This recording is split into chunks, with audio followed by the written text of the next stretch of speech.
আমার মা বাবা একটি প্রবাসী ছেলের সাথে আমার বিয়ে দিয়েছিল, কিন্তু সেই সংসার করা আমার পক্ষে সম্ভব ছিল না। আর তাই তাকে আমি ডিভোর্স দিয়ে চলে আসলাম। বাড়িতে আসার পর 50 বছর বয়সী একটা লোক আমাকে পায়েস খাইয়ে অজ্ঞান করে ফেলে। অজ্ঞান অবস্থায় লোকটি আমার সাথে যা করেছিল তা শুনলে তোমাদের মাথা ঘুরে যাবে। তাহলে মূল ঘটনাটি বলি। 35 বছর বয়সী প্রবাসী ছেলের সাথে যখন আমার বিয়ে হয় তখন আমার বয়স তার অর্ধেক। খুব বিপদে পড়ে বিয়েটা করেছিলাম, কিন্তু আমার সাথে এমনটা ঘটবে কে জানে। মনে করেছিলাম বিয়ে করলে হয়তো ভালো একটা পরিবেশ পাব, যেখানে আমি সুখে থাকতে পারব। কিন্তু যেটা ভেবেছিলাম সেটা ভুল ছিল। এক নরক থেকে মুক্তি পেয়ে আমি যে আরেক নরকে গিয়ে পড়েছিলাম এটা বুঝতে আমার 2 দিন সময় ও দরকার পড়েনি। স্বামী নামের একটা কীটের হাতে এসে পড়েছিলাম আমি। জানি না কোনো স্বামী তার সদ্য বিয়ে করা বুকে সবসময় গালিগালাজ করে, কিন্তু সেদিন কোনো অপরাধ না করেও আমাকে প্রচুর বকা শুনতে হয়েছিল। 20 দিনের ভয়াবহ দিন কাটানোর পর আমার স্বামী যখন বিদেশ চলে গেল তখন একটা দীর্ঘ স্বস্তির নিঃশ্বাস ফেলেছিলাম এই ভেবে যে অন্তত কারো বকা আর মায়ের খাওয়া লাগবে না। কিন্তু আমার ভাগ্য যে আমার জন্মের পর থেকেই আমার বিপক্ষে সেটা আমার মনে ছিল না। উনি যাওয়ার পর থেকেই আমার দেবর আর আমার নন্দের বড় ছেলে আমাকে খারাপ নজরে দেখতা। আমি বুঝতে পারছিলাম নন্দের ছেলে আমার সাথে কি করতে চায়। আমাকে প্রতিদিন বিভিন্ন বাজে কথা বলতো। আমার শাশুড়িকে জানালাম বিষয়টা, কিন্তু ওই যে রসুনের প্রত্যেকটার মুখ এক জায়গাতে থাকে, এরাও ঠিক তেমন। আমি অভিযোগ করার পর থেকে আমার উপর অসম্মানের মাত্রা বেড়ে গেল। সবচেয়ে বেশি আশ্চর্য হতাম যখন আমার নন্দের ছেলে আমার সাথে বাজে বকত। শাশুড়িকে জানানোর পর যখন কোনো কাজ হলো না সিদ্ধান্ত নিলাম আমার স্বামীকে বিষয়টা জানাবো। কিন্তু সেটাও হলো না। আমার ফোন কেড়ে নেওয়া হলো। আমাকে হুমকি দেয়া হলো, যদি তার ছেলের কানে কিছু যায় আমার খবর খারাপ হবে। মুখ বুজে সহ্য করা ছাড়া আমার কোনো উপায় ছিল না। আমার জায়ের সাহায্য নিয়ে আমার স্বামীকে আমি সব জানালাম, কিন্তু তাতেও কোনো লাভ হলো না। উল্টো আমার স্বামী সুমন আমাকে দুশ্চরিত্রা বানালো, আর যত রকমের বাজে কথা আছে সব শুনিয়ে দিল আমাকে। সেদিন সারাদিন রাত আমি কান্না করেছিলাম। যে সংসারে স্বামীর কাছে বউয়ের কোনো মূল্য থাকে না সেই সংসারে থাকা আর না থাকা সমান। তবুও মুখে কুলুপ এঁটে অত্যাচার সহ্য করে যাচ্ছিলাম। এর মাঝে আমি আমার বাবার বাড়ির বেড়াতে যেতে চাইলে আমার শাশুড়ি আমাকে বলল, তুমি যদি এই বাড়ি থেকে এক পা কোথাও যাও, তাহলে আমার ছেলেকে ডিভোর্স দিয়ে যেতে হবে। আমার পায়ের তলা থেকে মাটি সরে গিয়েছিল আমার শাশুড়ির কথা শুনে। বাপের বাড়ি যাওয়ার সাথে যে ডিভোর্সের সম্পর্ক আছে সেটা আমি প্রথম ওই বাড়ি থেকেই দেখেছিলাম। এভাবে 6 মাস কেটে যায়। এর মাঝে আমার বাবা, বড়ভাই বা সৎ মা কেউ আমাকে একটাবারের জন্যও দেখতে যায়নি। আমার স্বামী মালয়েশিয়া থেকে বাড়িতে আসার সাথে সাথে আমাকে ডিভোর্স দিতে নিয়ে যাওয়া হয়। উনি আমার একটা কথাও শোনেনি। ওর মায়ের কথা শুনেই আমাকে ডিভোর্স দিতে নিয়ে যায়। আমার স্বাক্ষর হবার পর আমাকে বলে, এবার কোথায় যাবি যা। আমার মোবাইল, কিছু টাকা, গহনাসহ যাবতীয় কিছু রেখে দেয় ওরা। শুধু স্যান্ডেল পায়ে সেদিন ওই বাড়িকে পর করে চলে এসেছিলাম।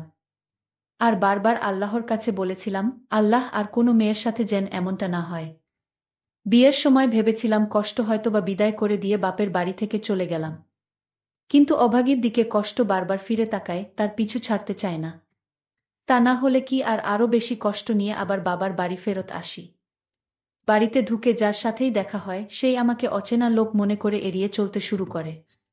একমাত্র আমার চাচি আমাকে জড়িয়ে ধরে কান্না করে আর আমাকে মেন্টালি সাপোর্ট করে।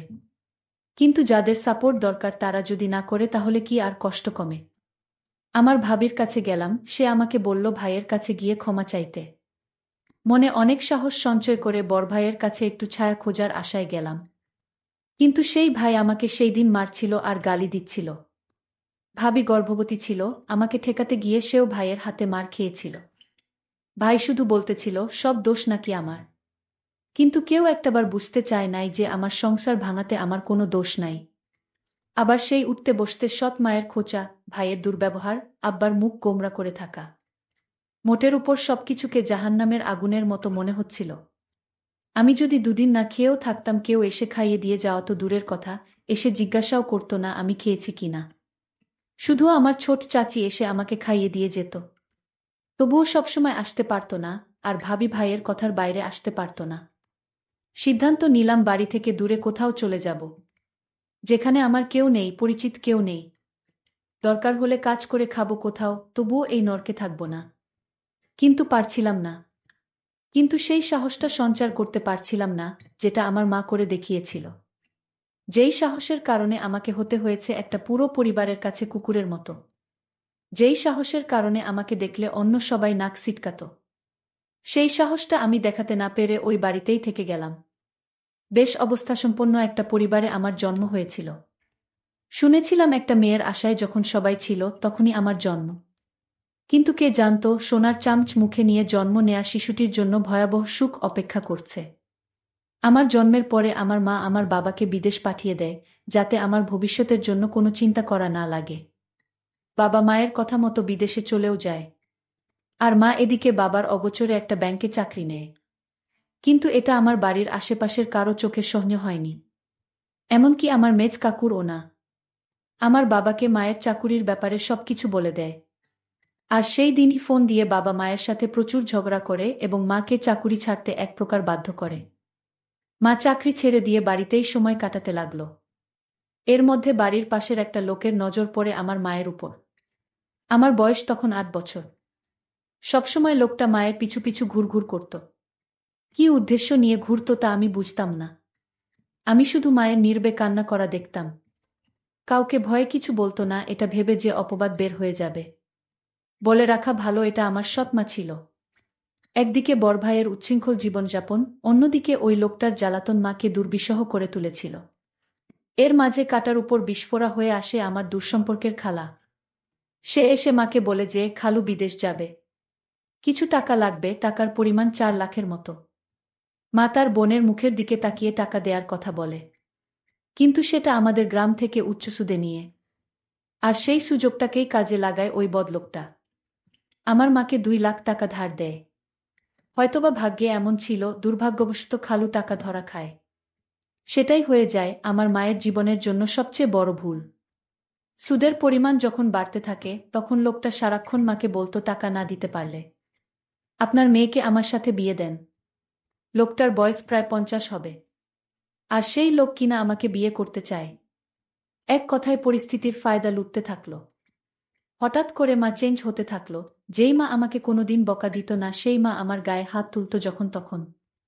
দিন দিন আমার মা এই লোকটার সাথে বিয়ে দিতে চাইত। তখন তো বুঝতাম না কাহিনী কি, যেটার বাঁধন থেকে মা বেরিয়ে আসতে পারে নাই। লোকটা দেখতে খুব বাজে ছিল।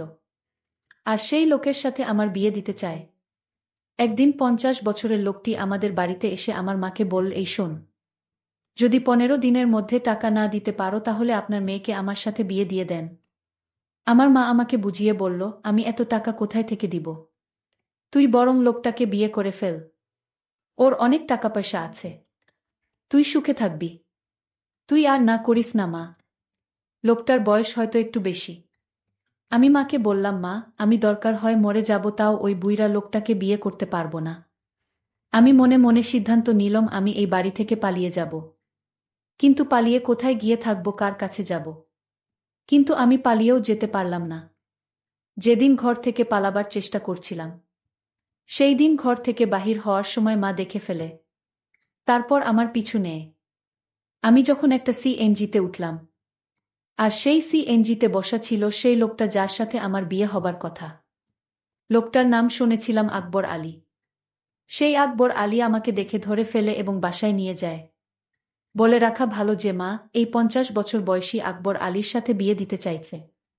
সে আসলে আমার আপন মা না, সে আমার সৎ মা। আর সৎ মা বলেই এরকম একটা ৫০ বছর বয়সী লোকের সাথে আমার বিয়ে দিতে চাইছে। তাছাড়া ঋণ পরিশোধ করতে আমাকে তার সাথে বিয়ে দেওয়া হচ্ছে। যাই হোক, আমাকে সিএনজি থেকে লোকটা ধরে বাড়িতে নিয়ে আসলো।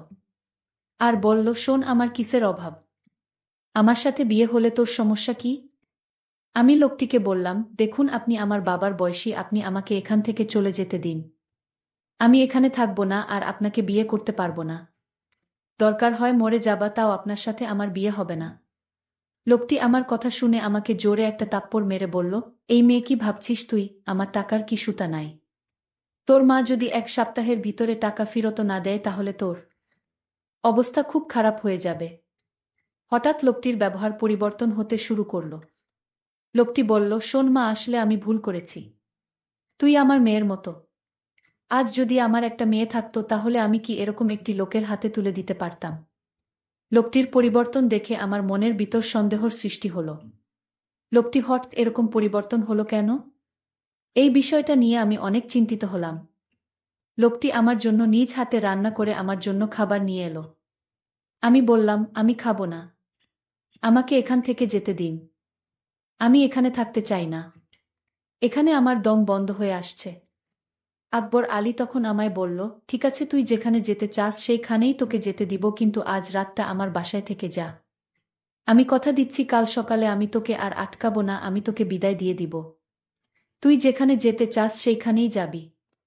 আমার মনের ভিতর আরও সন্দেহর সৃষ্টি হলো, আজ রাত থাকার কথা বলছে কেন? কি হয় জানি না। আকবর আলীর বাড়িতে কেউ নাই। আকবর আলীর বউ মারা গেছে। তার একটা ছেলের সন্তান আছে। সে বিদেশে থাকে। আকবর আলী নিজে রান্না করে, মাঝে মাঝে বোয়া এসে রান্না করে দিয়ে যায়। আকবর আলী আমাকে বলল, মা, আজ আমি তোর জন্য নিজের হাতে পায়েস রান্না করেছি। একবার খাইলে বারবার খাইতে মন চাইবে। আকবর আলীর কথা শুনে আমি কিছুটা অবাক হলাম। যেই লোকটা সুদ খায়, আর সেই লোকটা আমাকে এভাবে নিজ হাতে রান্না করে খাওয়ানোর পিছনে অবশ্যই কোনো কারণ আছে। আকবর আলী আমার জন্য পায়েস নিয়ে এসেছে আর বলছে, নে মা, খেয়ে চুপচাপ ঘুমিয়ে পড়। আর যদি তুই পায়েসটা না খাস তাহলে আমার ভীষণ কষ্ট হবে। খেয়ে নে মা, আমি কথা দিলাম কাল তুই যেখানে যেতে চাইবি ঠিক সেইখানে আমি তোকে দিয়ে আসব। তাও তুই খেয়ে নে। আকবর আলী আমায় এমনভাবে বলছিল, আমি না খেয়ে পারলাম না। আমি আকবর আলীর নিজ হাতে তৈরি করা পায়েসটুকু খেয়ে নিলাম। পায়েসটা খাওয়া ৩০ মিনিট পর আমার শরীরটা কেমন জানি করতেছিল। শরীরটা অস্থির অস্থির লাগছিল। আমার কিছুই ভালো লাগছিল না। আমার চোখে কিছুটা ঝাপসা দেখতে লাগলাম। আমার মাথাটা ঝিমঝিম করে ঘুরাচ্ছেছ। আমার কাছে মনে হচ্ছে পৃথিবীটা ঘুরতেছে। আমার এরকম অস্থির দেখে আকবর আলী জিজ্ঞেস করল, কিরে মা, কি হয়েছে তোর? যেই লোকটা ২ দিন আগে আমাকে তার ঘরের বউ হিসেবে দেখতে চায়, আর সেই আকবর আলী আমাকে নিজের মেয়ে বানিয়ে ফেল, এটা আমার কাছে কেমন জানি অদ্ভুত ব্যাপার মনে হলো। যাই হোক, পায়েস খাওয়ার পর থেকে আমার মাথাটা কেমন জানি ঘুরাচ্ছে, প্রচুর ঘুম পাচ্ছিল। আমি হঠাৎ বিছানায় শুয়ে পড়লাম। আমি ঘুমিয়ে পড়লাম। এরপর আমার সাথে যা ঘটেছিল তা শুনলে তোমাদের হুঁশ থাকবে না। আমি যেন অজ্ঞান অবস্থায় ঘুমিয়ে পড়লাম। আমার কোন হুঁশ ছিল না। তারপর আকবর আলী আস্তে করে আমার রুমে আসলো আর আমার বিছানায় বসল। আকবর আলী এক অদ্ভুত আচরণ করল ঘুমের ঘরে। আমি স্বপ্নে দেখতে লাগলাম আকবর আলী আমার কাছে আসছে। আর আকবর আলীর হাতে বিশাল বড় একটা হাতুড়ি দিয়ে আমাকে মারতে আসলো। আর এই স্বপ্ন দেখে আমি বিছানা থেকে লাফ দিয়ে উঠে পড়লাম। উঠে দেখি রুমে কেউ নাই, তবে আমাকে কেমন জানি এলোমেলো লাগছে। মনে হচ্ছে আমার ঘরে কেউ আসছিল। আমি বিছানায় একটা ঘড়ি দেখতে পেলাম। আর সেই ঘড়িটি আকবর আলীর হাতে ছিল। আমি ভালো করে লক্ষ্য করলাম এটা আকবর আলীর হাতে ছিল। কিন্তু দরজা তো ভিতর থেকে লক করা, তাহলে আমার রুমে কেউ ছিল না।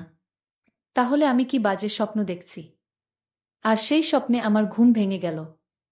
আকবর আলী আমার রুমে না আসলে তাহলে কে আমার রুমে আসলো? আর ঘড়িটি তো আকবর আলীর। তাহলে আকবর আলী কি আমার রুমে এসেছিল? আমি রুম থেকে বের হয়ে দেখলাম আকবর আলী নামাজ পড়তে লাগল। আমি আকবর আলীকে দেখি ভীষণ অবাক হলাম। আমি দাঁড়িয়ে থেকে তার নামাজ দেখলাম। নামাজ শেষে হলে আমি তার কাছে গেলাম এবং বললাম, দেখুন, আজ রাতে আমার রুমে কে আসছিল আমি বুঝতে পারছি না। তারপর আকবর আলী বলল, আরে বোকা মেয়ে, তোমার রুমে আবার কে আসবে? তুমি হয়তো দুঃস্বপ্ন দেখছ। তাহলে আমার বিছানায় আপনার ঘড়ি কি করে এলো? কই, ঘড়ি তো আমার হাতে, তাহলে এটা কার ঘড়ি? ও বুঝেছি মা, আমার ছেলে ২টা একরকম ঘড়ি নিয়ে আসছিল বিদেশ থেকে। আর তুমি যে রুমে থেকেছ সেই রুমে আমার ছেলে থাকতো, সে হয়তো ভুল করে ঘড়িটা ফেলে রেখে চলে গেল। আচ্ছা মা, আমি তোমার জন্য একজন পাত্র ঠিক করেছি। আমি তোমাকে তার সাথে তোমাকে বিয়ে দিব। তোমার মায়ের সাথেও আমার কথা হয়েছে। আমার তো কোনো মেয়ে নেই, আর আমি তোমাকে আমার মেয়ে করে নিলাম। আর তুমি গতকাল রাতে যা দেখছো সবই দুঃস্বপ্ন মা। তারপর আকবর আলী আর আমার মা আমার জন্য সেই সুমন ছেলেটিকে নির্ধারণ করল। আমি আকবর আলীকে বাবা বলে ডাকলাম। বাবা, আসলে আমি তোমাকে ভুল বুঝেছিলাম। তোমার মতো এমন মানুষ এ যুগে পাওয়া বড়ই কঠিন। তারপর আকবর আলী বাবা আমার বিয়ের সমস্ত খরচ বহন করে আমাকে সুমনের সঙ্গে বিয়ে দিয়ে দিল। কিন্তু কথায় আছে না, অভাগীর কপালে কি আর সুখ সয়। আমি তাকেও ডিভোর্স দিয়ে চলে আসলাম। কারণ এই পরিবারটি ভালো ছিল না তাই। বাড়িতে আসার পর কেউ আমাকে আশ্রয় দেয়নি। তাই এখন ঢাকা শহরে নিজে চাকরি করে নিজের পেট চালাই। জানি না তারপর আমার কপালে কি হয়। আজকের গল্পটি এখানেই শেষ করলাম। যদি গল্পটি ভালো লাগে তাহলে চ্যানেলটি সাবস্ক্রাইব করে পাশে থাকবেন। ধন্যবাদ।